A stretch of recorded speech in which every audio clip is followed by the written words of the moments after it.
जो छोटू चिंगारी ये कहते हैं कि वो मेरे रिश्तेदार है, तो मैं इस बात को खारिज करता हूँ कि वो मेरे कहीं से रिश्तेदार नहीं किया गलत के परिणाम उसको सजा हुआ है। संतोष रेणु यादव, उसको सजा होना बहुत जरूरी था क्योंकि गलत अपमानित टिप्पणी कर रहा है। छोटू हो कि कोई भी हो, अगर किसी को गाली देकर अपने नाम को चमकाना अगर ये ब्यासगिरी कहलाता है तो ऐसे ब्यास का किसी भी समाज में आवश्यकता नहीं। अभी हम माननीय विधायक डब्लू सिंह के आवास पे हैं और वहाँ पे आरजेडी कार्यकर्ता के लोग कुछ जुटे हुए हैं यहाँ पे, और क्या मामला है पूरा जानते हैं मामलों के विस्तार से।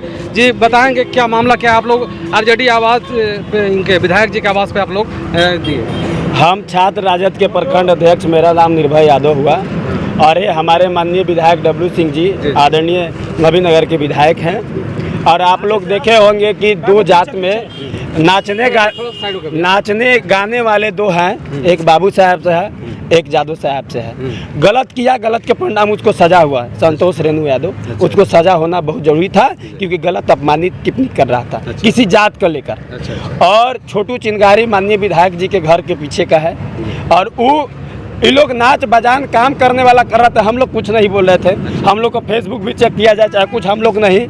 लेकिन हमारे राजमाता राबड़ी देवी और तेजस्वी लालू प्रसाद यादव जी जो मुख्यमंत्री रह चुके हैं, और उनको टिप्पणी किया गया और गाली दिया गया और जादव समाज को बदी गाली दिया गया। तो हमें ये कहना है, और बार बार कहता है कि हम डब्लू सिंह के रिश्तेदार हैं, ये कर देंगे। और इनका आवास का बार बार जब भी फोटो बनाता है तो इन्हीं का आवास आता है। ये जो आरोप लगा रहे हैं माननीय विधायक डब्लू सिंह पे कि ये कहते हैं कि वो डब्लू सिंह जी का रिश्तेदार हैं, इसमें कितनी सच्चाई है? माननीय विधायक जी को हम अथी नहीं लगा रहे हैं, हम कह रहे हैं कि जिस पार्टी के आप विधायक हैं और आपके घर के पीछे को गाली दिया जा रहा है, ये अपने माध्यम से कार्रवाई एसपी साहब से कह के कार्रवाई करवाया जाए। बोलिए आप क्या किस लिए यहाँ पे आए? हम लोग यहाँ पे आदरणीय लालू प्रसाद यादव जी और राजमाता राबड़ी देवी जी के अपमान गाली देने का काम किया है, उसको लेकर यहाँ पर विधायक जी के पास आए हैं। क्योंकि जो गाली दिया है छोटू चिंगारी, वो हमेशा जितना भी वीडियो बनाता है या कुछ भी एक मतलब संतोष रेणु के खिलाफ या जादव समाज के खिलाफ जो भी बोला, धमकी दिया, हर जगह विधायक जी के आवास को दिखाया है और माननीय नवीनगर के डब्लू सिंह को अपना रिश्तेदार बताता है और यादव समाज के अपमानित किया। मैं वहाँ तक भी छोड़ दिया क्योंकि मैं जाति पाति सोचा कि चलो छोड़ दो, छोटा मोटा बात है, लेकिन नाच गान करने वाला वहाँ तक हम लोग छोड़ दिए। लेकिन जब राजमाता राबड़ी देवी और आदरणीय लालू प्रसाद यादव जी को गाली दिया तो हम लोग बर्दाश्त नहीं कर सकते हैं। और हम लोग का जो ही रेजिमेंट का मांग है उसको बोलता है कि लोग भीख मांग रहा है, इन लोग पूरे जाति के एगो पिता है, तो एगो ये है, बहुत प्रकार के आदरणीय लालू प्रसाद यादव जी के गाली देना काम किया। तो मैं विधायक जी से यही कहना चाहता हूँ कि आपको रिश्तेदार बताता है, आपको घर में हमें आपके घर के हमेशा लोकेशन देता है। ये चीज़ पूरे पटना में आदरणीय तेजस्वी यादव जी और प्रदेश अध्यक्ष जी के पास भी पहुँच चुका है।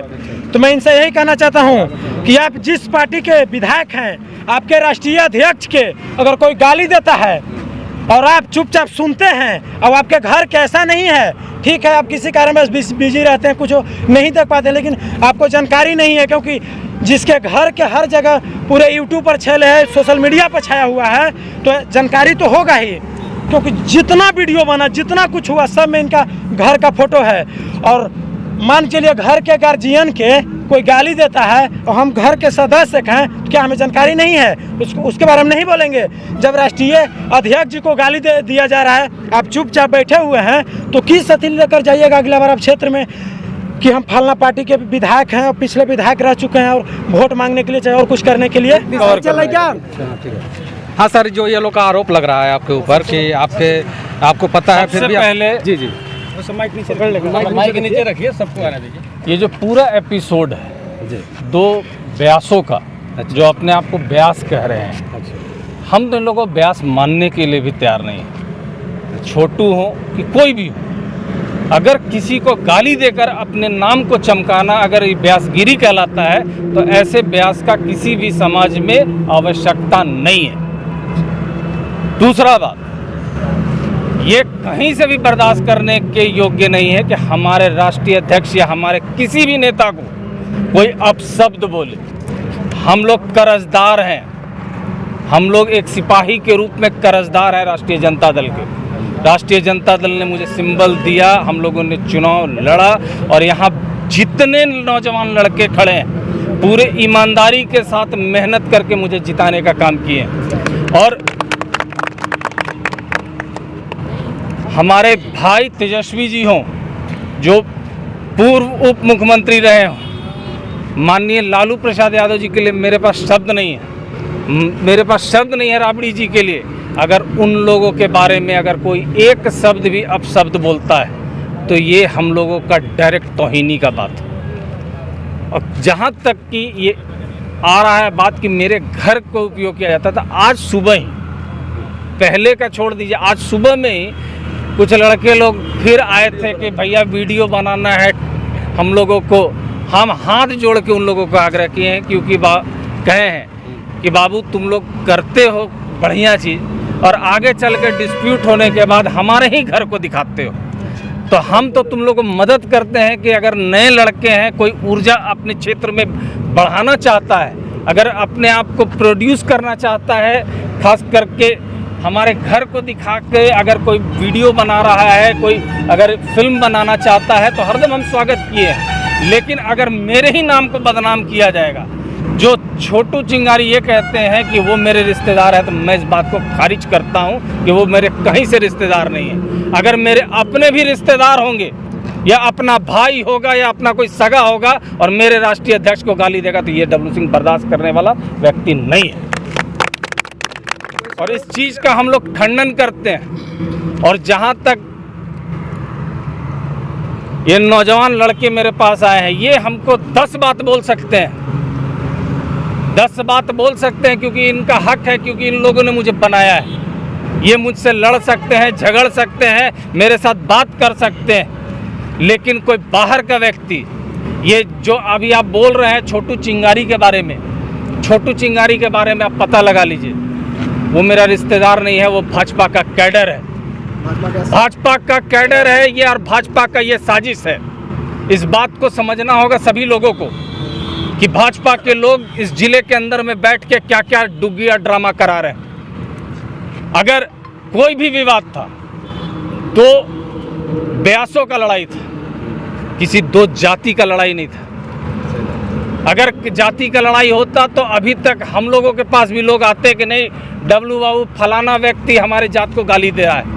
लेकिन ये दोनों ब्यास अपने आप को केवल चमकाने की राजनीति चल रही है। और खास करके छोटू का हम लोग शुरू से देखे होंगे, आप उसका पूरा ऑफिशियल साइट देख लीजिए जो चलाता है, हरदम वो भाजपा का प्रचार करने का काम किया है। अगर मैं गलत बोल रहा हूँ तो आप बोलेंगे, और उसके पीछे में भाजपा के किन नेताओं का हाथ है आपको दिख जाएगा, उसका पूरा साइट अगर खोल के आप देख लेंगे, पूरे दिन रात वो भाजपा का काम करता है।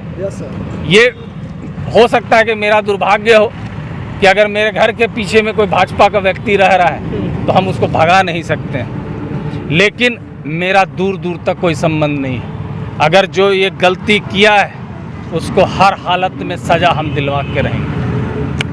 ये क्या लगता है कि साजिश के तहत भाजपा, ये पूरी साजिश है। डब्लू सिंह को बदनाम किया जा रहा है। अरे डब्लू सिंह को क्या बदनाम करेंगे, ये राष्ट्रीय जनता दल को तोड़ने का काम किया जा रहा है।